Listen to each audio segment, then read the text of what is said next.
It's Friday afternoon. Workers at some of the world's biggest finance firms are leaving the office. But this isn't London, it's Birmingham.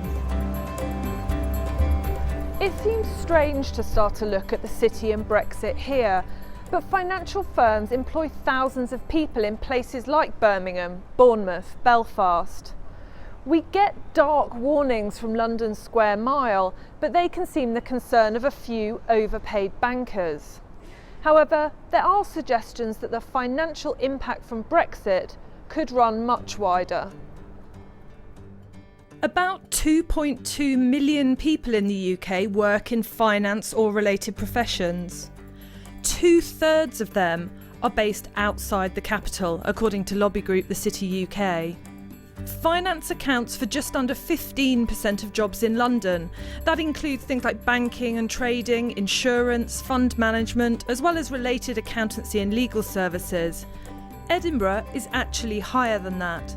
In places like Manchester, Leeds and Bristol, Cardiff, Birmingham and Bournemouth, finance accounts for about 1/10 of employment. I love the UK and Britain, even though I'm an American patriot. No wonder this US banking titan didn't issue his warning about Brexit from JPMorgan's tower in Canary Wharf, but from its campus in Bournemouth. I don't know if it means 1,000 jobs, 2,000 jobs. It could be as many as 4,000, and they would be jobs both all around the UK. The problem is what's known as passporting. This allows banks like eager holidaymakers to move freely around the European Economic Area with the minimum fuss. British banks can advise clients distribute products or sell services in France, Germany or Spain on an equal footing with local competition.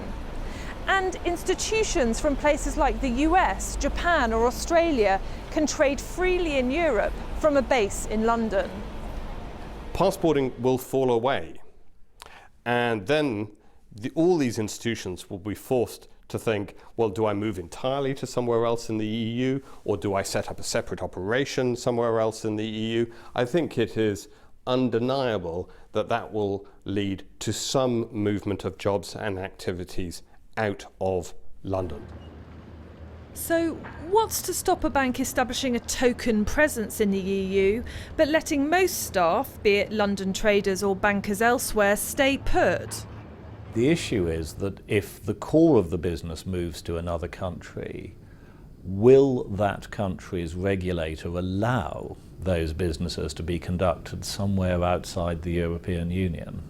And we can only speculate, but in some cases it's unquestionably the case that the local regulator will say, if I'm regulating this business, I want to see it done in my country where I can get my hands around it. And that's not an unreasonable thing for a regulator to say.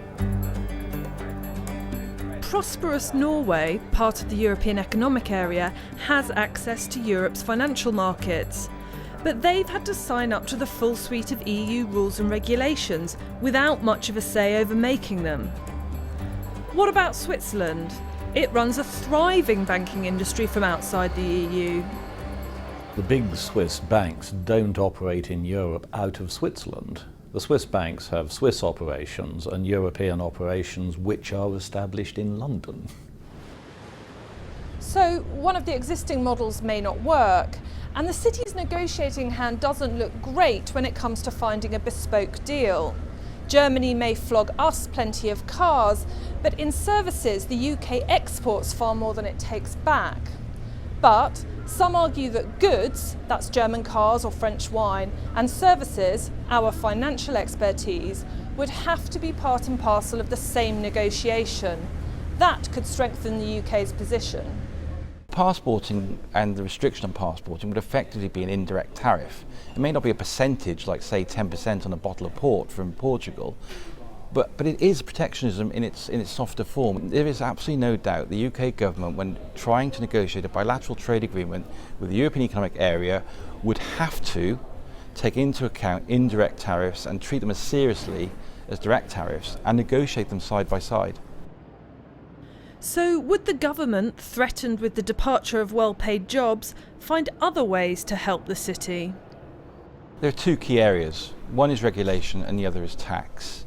So to attract banks and, importantly, the people who work in them, then the UK government could look at reducing personal taxes and corporate taxes. It could do away with the bank levy, for example, which wouldn't be particularly popular, I guess, with the electorate of the UK, but nevertheless, one has to be pragmatic when dealing with external threats such as this. A lower tax, lighter regulatory environment, music to the industry's ears, and a tough sell to the British public. Finally, where do global banks stand, like HSBC or Standard Chartered, who do business much further afield? The legal basis on which London-based UK financial institutions operate in many parts of the world are the agreements that the EU has made with various countries, and many of those give EU institutions an advantage. So, for example, when the EU-Singapore Free Trade Agreement was signed, UK banks, like other European banks, were allowed to open more branches and ATMs than they had been before. That, presumably, will fall away. The reality is, thousands of jobs wouldn't just vanish from the city. Banks privately bemoan the expense and the logistical headaches of moving staff.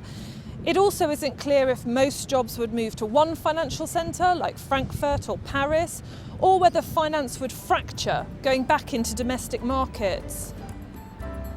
But the largest city institutions do seem to agree on one thing. It wouldn't be a question of if finance would change, if jobs would move. It would be a question of when and how.